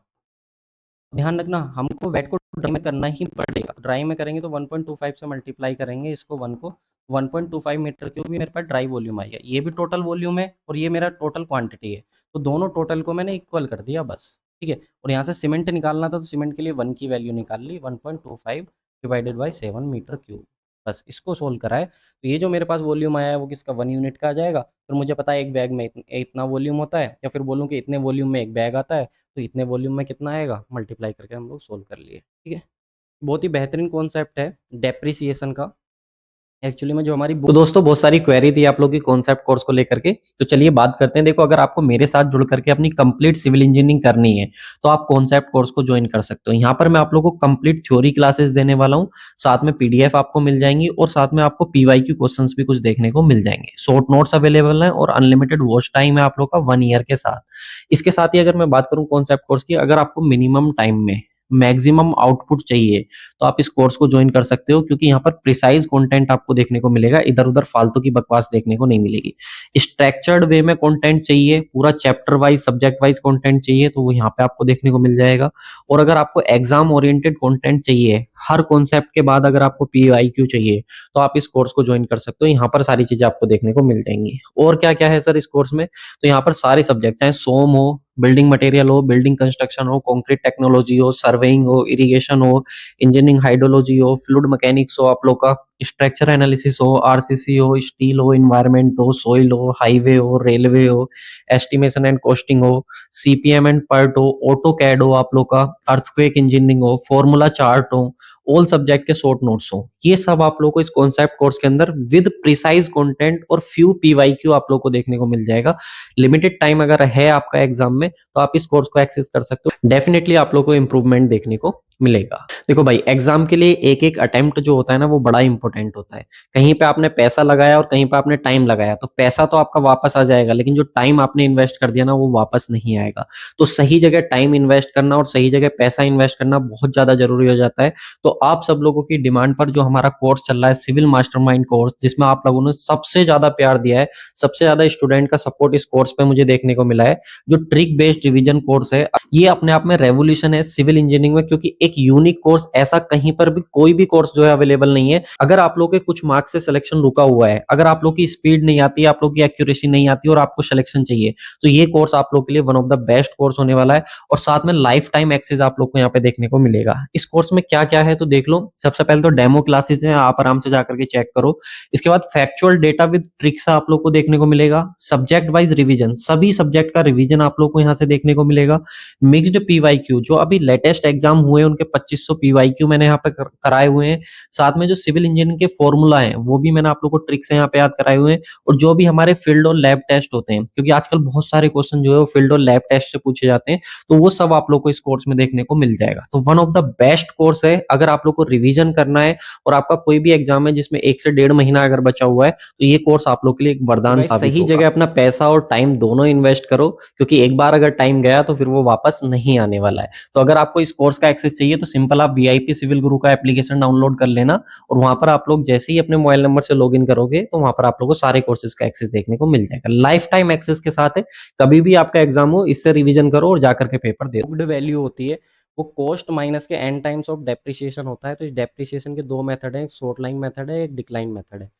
इस क्वेश्चन को आप लोग सोल्व करना, क्योंकि इस क्वेश्चन को मुझे सोल्व करना है, डेप्रिसिएशन इसकी कॉस्ट निकालनी है using straight line method. Straight line method से निकालना, जो कि बहुत सिंपल सा आप लोग का मेथड होता है, जिसमें हम लोग अगर बात करें तो मैं चलो नहीं दिखा रहा है, इस क्वेश्चन को आपके लिए छोड़ते हैं। आप लोग इसको सोल्व करके जो है इसका आंसर बताइएगा। 10 साल के बाद हमको बतानी है कितनी होगी डेप्रिसिएशन वैल्यू। और इसके साथ ही बुक्ड वैल्यू अगर आप निकाल पाओ तो मैं मान जाऊँगा कि हाँ, आप भाई कुछ कर रहे हो, ठीक है। आप ठीक-ठाक कॉन्सेप्ट आपने बना रखे हैं। डेप्रिसिएशन पूछा है वो निकालना है, लेकिन उसके बाद 10 साल के बाद उसकी ये भी बताना कि क्या उसकी बुक्ड वैल्यू रहने वाली है। बाकी यहाँ पे हमको क्वेश्चन में गिवन है कि उसकी लाइफ जो है वो आपकी 10 ईयर है, ये सारी चीज़ें। लेकिन मैं 10 ईयर के बाद आप लोगों से उसकी बुक्ड वैल्यू जो है वो पूछना चाह रहा हूँ। तो एक्चुअल कॉस्ट के बाद जो डेप्रिसिएशन आएगा उसको 10 से मल्टीप्लाई करके माइनस करना और बताना कितना आ रहा है। इसको हम लोग यहीं पे रखते हैं। बाकी भाई मेरे कुछ और भी क्वेश्चंस थे, जो अच्छे-अच्छे क्वेश्चन मैं आप लोगों के लिए लेकर के आया था, ठीक है? ये कुछ क्वेश्चन और थे, इनको हम लोग अपना जो है वो नेक्स्ट क्लास में मैं आप लोग करा दूँगा। बाकी इसकी एक मैराथन सेशन जो है वो मैं एप्लीकेशन पे लेने वाला हूँ, ठीक है? अगर आप लोग भाई एप्लीकेशन पे मेरे साथ जुड़ना चाह रहे हो, तो आप लोग वीआईपी सिविल गुरु का एप्लीकेशन डाउनलोड कर लेना। वहाँ पर मैंने बहुत सारी क्लासेस आप लोगों को दी हुई हैं, न्यूमेरिकल की भी हैं, बाकी पीवाईक्यू हम लोग कर ही रहे हैं अपने फिंगरप्रिंट के सुदर्शन बैच में। तो वीआईपी सिविल गुरु एप्लीकेशन जब डाउनलोड करोगे तो वहाँ पे सुदर्शन बैच में आपको देखने को अब मैं आपको बता दूँ, जब मैं ये क्लास ले रहा हूँ ना, एक्चुअली मैं ये क्लास ले रहा हूँ मैं सुबह-सुबह। अगर मैं आपको दिखाऊँ, तो अभी टाइम कितना हो रहा है, शायद 6:54 हो रहे हैं, 7 बजने वाले हैं, ठीक है? तो सुबह-सुबह ये मैं क्लास ले रहा हूँ और इस समय मुझे फ़ीवर है भाई ठीक-ठाक, 101 लगभग है मुझे फ़ीवर, ठीक-ठाक फ़ीवर है। आपको आवाज़ से भी लग रहा होगा और गले में भी खिच-खिच हो रही है बहुत ज़्यादा। लेकिन फिर भी क्लास करनी थी क्योंकि 1 वीक से ज़्यादा हो गया क्लास दिए हुए आप लोग को, और आप लोग के एग्ज़ाम भी आ रहे हैं, तो भाई इसलिए क्लास करनी पड़ी, ठीक है? और आप लोग अपना फीडबैक ज़रूर दीजिएगा। Thank you so much for watching this video. दोस्तों वीडियो में आगे बढ़ने से पहले एक प्रॉब्लम का सॉल्यूशन आप लोग के लिए लेकर के आया हूँ। बहुत सारे स्टूडेंट की क्वेरी रहती है कि सर हमने थ्योरी कई टीचर्स से पढ़ ली है, अलग-अलग टीचर से पढ़ ली, लेकिन हमसे क्वेश्चंस नहीं बनते। तो आपकी प्रॉब्लम का वन स्टॉप सॉल्यूशन रहने वाला है सुदर्शन बैच 2.0। एग्जाम कोई भी हो, क्वेश्चंस हमारा रहने वाला है। इस बैच की खास बात क्या है कि इसमें आप लोग को सिर्फ सब्जेक्ट वाइज ही नहीं बल्कि चैप्टर वाइज पीवाईक्यू देखने को मिलेंगे। और जितने भी आप लोग के स्टेट जेई के एग्जाम है उनके पीवाईक्यू हो गए, एसएससी जेई के हो गए, आरआरबी जेई के हो गए, गेट के हो गए, ईएससी हो गए, और साथ में गुप्ता एंड गुप्ता बुक का सॉल्यूशन हो गया। वो सब कुछ आप लोग को इसमें देखने को मिल जाएगा। और ये सब कुछ आप लोग को सिर्फ सब्जेक्ट वाइज ही नहीं बल्कि सबके सब चैप्टर वाइज जो है वो पीवाईक्यू आप लोग को एक सिस्टमेटिक वे में देखने को मिल जाएंगे। इस कोर्स की खास बात क्या है कि आप इसको दो तरीके से एक्सेस कर सकते हो, 8 मंथ और 24 मंथ्स। जो आपके एग्जाम के अकॉर्डिंग सुटेबल बैठे उसके अकॉर्डिंग आप लोग जो है इसको एक्सेस कर सकते हो। क्या क्या है इसमें तो एक बार देख लो। स्टेट जेई के पीवाईक्यू है, एसएससी जेई के, आरआरबी जेई के, गुप्ता एंड गुप्ता, और सब्जेक्ट का रिवीजन थ्रू क्वेश्चंस भी मैं इसमें करा रहा हूँ। ईएससी के पीवाईक्यू हैं, गेट के पीवाईक्यू हैं, और जो इंपॉर्टेंट बुक है उनका पीडीएफ भी आप लोग को अवेलेबल है। अब जैसे सपोज आप सब्जेक्ट वाइज वाले फोल्डर में जाओगे तो फिर इसमें भी आप लोग को जैसे सोम मिलेगा देखने को, हाइड्रोलॉजी, इरिगेशन, और फिर आप लोग का सोइल हो गया, इन्वायरमेंट हो गया। फिर इसके भी अंदर जब आप जाओगे ना तो इसके भी चैप्टर वाइज आप लोग को सॉल्यूशन देखने को मिलेगा। सबसे पहला प्रॉपर्टीज ऑफ मटेरियल देखने को मिलेगा, फिर एसएफडी बीएमडी देखने को मिलेगा, स्ट्रेस एंड स्ट्रेन देखने को मिलेगा। तो इस तरीके से चैप्टर वाइज आप लोग को देखने को मिलेंगे क्वेश्चंस। तो अगर आप चाहते हो इस सबका एक्सेस तो बस करना है क्या, आपको वीआईपी सिविल गुरु का एप्लीकेशन डाउनलोड कर लेना। लिंक आप लोग को डिस्क्रिप्शन बॉक्स में भी मिल जाएगा, यहाँ से आप सब कुछ एक्सेस कर सकते हो।